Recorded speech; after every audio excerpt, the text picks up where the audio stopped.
প্রকাশ্য রাস্তায় মাথায় লাঠি দিয়ে মেরে হত্যার অভিযোগ নন্দীগ্রামে। নন্দীগ্রাম ১ নম্বর ব্লকের কাণ্ডপসরার জোড়াপাতা পুলের ঘটনা। স্থানীয় সূত্রে জানা গেছে, শুক্রবার দুপুর ১২টা-১টা নাগাদ নন্দীগ্রামের টেঙ্গুয়া বাসুলিচক রাজ্য সড়কের পাশে কাণ্ডপসরা রোডে স্বপন মাইতি নামের এক ইলেকট্রিশিয়ান কাজ ছেড়ে বাড়ি ফিরছিলেন। স্বপন বাবুর বাড়ি নন্দীগ্রামের ২ নম্বর ব্লকের পাথুরিয়া গ্রামে।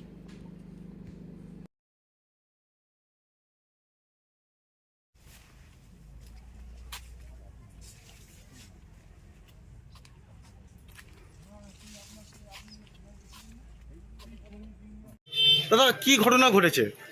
দেখুন, ঘটনা ঘটেছে বলতে আমি বাড়িতে ছিলাম, আমার কাছে ফোন এলো যে কাকুকে এরকম কাকুর উপরে এরকম হামলা করা হয়েছে, কেউ হামলা করেছে।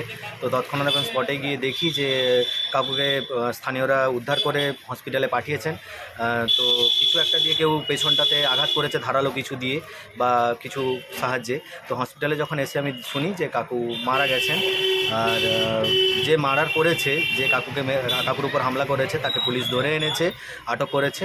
তো আমরা চাইছি যে কেন হামলা হলো তার উপযুক্ত তদন্ত হোক এবং তার শাস্তি হোক। কোথায় এই ঘটনাটা ঘটেছে? কোথায়? কাণ্ডপসরাতে, এটা ওই কাণ্ডপসরা ব্রিজ পেরিয়ে কাণ্ডপসরা থেকে একটু এগিয়ে গেলে ওইখানে জোরসুলিশ বলে একটা জায়গা আছে, ওই জোরসুলিশটা পেরোলে বাম ঠিক একটু পিছিয়ে এলে ওই স্পটটাতে ঢালাই রাস্তার উপর ঘটনাটা ঘটেছে। আপনার কাকুর নাম কি? স্বপন মাইতি, বাড়ি? পাথুরিয়া। আপনার নাম? সুজিত মাইতি, বাড়ি? পাথুরিয়া। যিনি মারা গেছেন তিনি আপনার সম্পর্কে কি হন? কাকু হন। এই মুহূর্তে আপনারা কি চাইছেন? এই মুহূর্তে আমরা চাইছি যে কাকুকে তো আর ফিরে পাবো না, কিন্তু যে যাকে পুলিশ অ্যারেস্ট করে এনেছে, আমরা চাইছি তার শাস্তি হোক, এটা আমরা চাই। গতকাল সকাল 11টার দিকে নন্দীগ্রাম কাণ্ডপসরা জোড়াপাকা পুলের কাছে এক ব্যক্তিকে পড়ে থাকতে দেখা যায়। তারপরে তাকে হাসপাতালে নিয়ে যাওয়া হলে ডাক্তাররা তাকে মৃত ঘোষণা করে।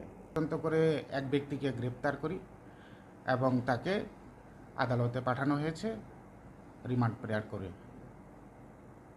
অনেক ধরনের এভিডেন্স আছে, আমরা প্রত্যক্ষদর্শীও খুঁজে পেয়েছি, 2 জন প্রত্যক্ষদর্শী খুঁজে পেয়েছি।